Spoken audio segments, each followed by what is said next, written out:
Баршаңызға Алланың сәлемі, бейбітшілігі мен берекесі болсын. Құрметті көрермендер, қалы жағдайларыңыз жақсы ма? Бүгінгі тақырып исламда әзілдесудің 5 ережесі. Күлкі, шаттық, әзіл-оспақ біздің өміріміздің ажырамас бөлігі, онсыз өміріміз сондай қуанышты болмас еді. Біздің асыл дініміз күлкі мен қуанышқа тыйым салмайды, тек бұл мәселе төңірегінде нақты шекаралар мен қағидаларды орнатқан. Осы мәселені Алла елшісінің хадистері негізінде қарастырып көрейік. Ардақты пайғамбарымыз да қалжыңдаған, ендеше жақсы түрде қалжыңдау қуаныш әкеледі. Бұл Алла елшісінің сүннеті. Пайғамбарымыз былай айтқан: қиындатпай, жеңілдетіңдер, жиіркенушілік тудырмай, қуандырыңдар да кеудеден қақпаңдар.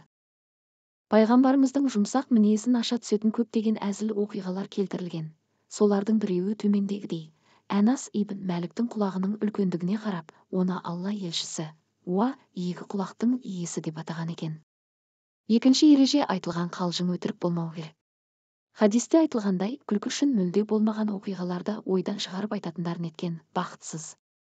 Бір күні Әбу Хурайра пайғамбарымыздың қалжыңдап отырғанын көріп: Алла елшісі, сен де қалжыңдайсың ба? деп сұрайды. Сонда Алла елшісі оған: мен қалжыңдаймын. Бірақ қалжыңдасам да тек шындықты айтамын, деп жауап берген екен. Күлкі үшін мүлде болмаған оқиғаларды ойдан шығарып айту аса бақытсыздыққа әкеліп соғады. Осы жерде сөздің жаманы өтірік, жалған, әзіл мен шикі пікір дегенді айта кету керек. Біреуді күлдіремін деп күнәға батудан аулақ болайық, құрметті көрермендер.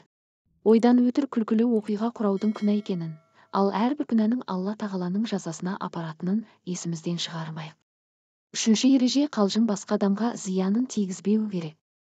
Ешкім қалжыңдап та, шынайы түрде де біреудің асат аяғын алмасын. Алса, қайтарып берсін. Мұсылманға екінші бір мұсылманды қорқытуға тыйым салынған.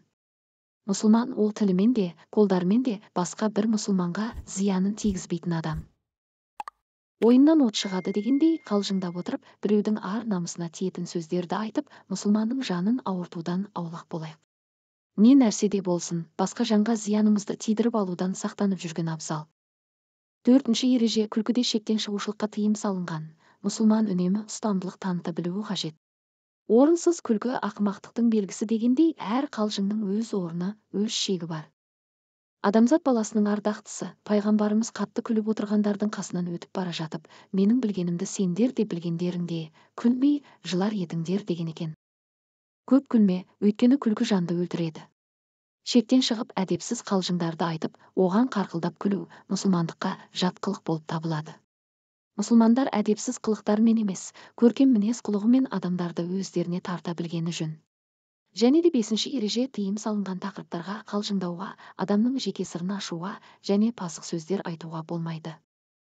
Ең бастысы, мұсылман баласы пайғамбарымыздың мына бір хадисін естен шығармағаны жөн. Кімде-кім Аллаға және қиямет күніне иман келтірсе, тек жақсы сөз айтсын, немесе үндемесін. Міне, қымбатты көрермендер, исламда әзілдесудің осындай ережелері бар екен. Әрқашан жақындарымыздың көңіліне қарап, көркем мінезді болайық деген тілек білдіреміз. Баршаңызға Алла тағала екі дүниенің бақыты мен байлығын нәсіп етсін. Келесі кездескенше аман сау болыңыздар. Назарларыңызға көп рахмет.